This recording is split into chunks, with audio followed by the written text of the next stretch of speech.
Todo vehículo que se mueve acumula energía cinética en base a su masa y a la velocidad a la que circula.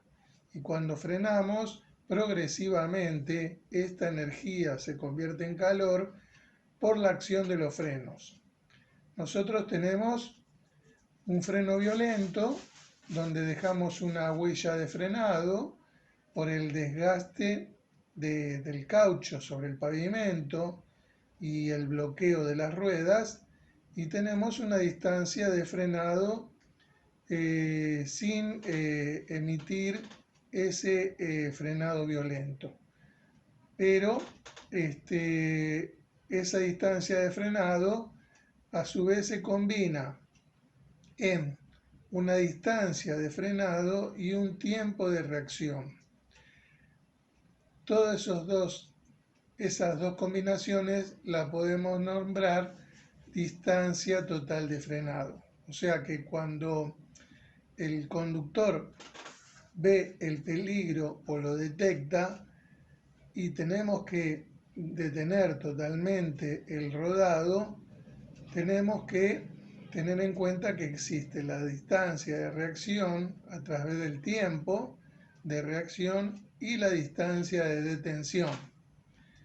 Como ya sabemos y hemos visto en capítulos anteriores, la distancia de reacción es la que recorre un vehículo cuando el conductor ve el peligro y reacciona, o sea, sale de su mente que existe un peligro y le dice o le indica a sus extremidades: esquiva, toca la bocina, hace señales de luces y en el peor de los casos, frena.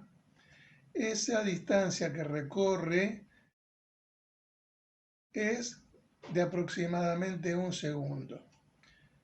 En condiciones normales tenemos que decir, porque existen otros factores que, por ejemplo, la falta de experiencia del conductor y el estado psicofísico del mismo, conjuntamente con el consumo de alcohol y drogas, ese tiempo de reacción es mucho mayor, pero en condiciones normales se toma como un valor promedio de un segundo. La distancia de frenado es el recorrido que nosotros tenemos en el vehículo desde el momento que empezamos a desacelerar, apoyando nuestro pie en el pedal de frenos, hasta que se detenga totalmente el vehículo sin frenado violento, o sea, de que no hay consumo de caucho, no hay desgaste excesivo de caucho contra el pavimento. Hay varios métodos para calcular no solo la distancia de reacción, sino también la distancia de frenado. Si hablamos de la distancia de reacción del conductor, nosotros podemos realizar cálculos en base a métodos sencillos. Se llaman memotécnicos estos métodos que nosotros podemos utilizar como para tener una mejor idea cuánto es nuestra distancia de reacción. Como por ejemplo, si nosotros queremos averiguar 100 km por hora, tenemos que dividir para pasar a metros por segundo por 3,6. O sea de que si cambiamos las unidades, sabemos que 100 multiplicado por 1000 metros y lo dividimos por 3600 segundos, seguimos simplificando y nos va a dar 100 dividido por 3,6. Esto es un resultado de 27,77 metros sobre segundo. ¿Y qué quiere decir esto? De que el tiempo de reacción es igual en un segundo 27,77 metros. O sea que nuestro tiempo de reacción en la distancia la distancia de reacción son 27,77.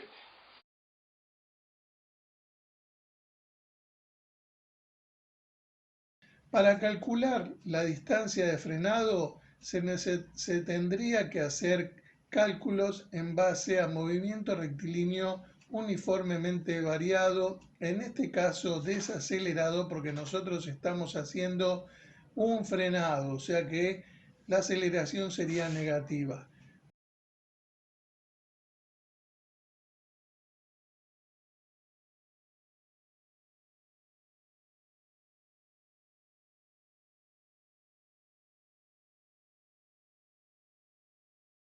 Para emplear la fórmula de movimiento rectilíneo uniformemente variado, en este caso desacelerado, deberíamos contar previamente, como por ejemplo, la aceleración, en este caso negativa. Pero también existen fórmulas orientativas o aproximadas para saber la distancia de frenado. Y es un cálculo muy simple. O sea que si nosotros queremos calcular un vehículo a qué velocidad desaceleró en un frenado no violento, tendríamos que elevar esa velocidad al cuadrado y dividirlo por un valor que sería en este caso de 180. Este valor es un valor, es una variable que nosotros podemos utilizar. O sea, de que a 100 kilómetros por hora lo elevamos al cuadrado y lo dividimos por 180, me va a dar un valor de 55,55 metros.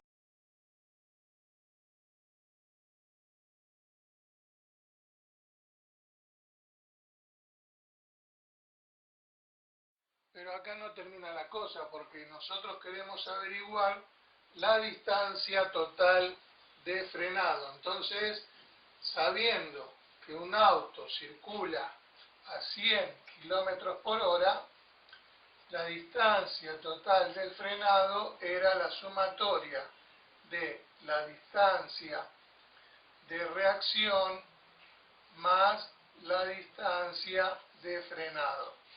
La distancia de reacción era 27 en un segundo, ¿no es cierto?, 77 metros, más la distancia de frenado, que era 55,55 metros, y esto nos va a dar un resultado de distancia total de frenado, vamos a hacer la cuenta, 83,32.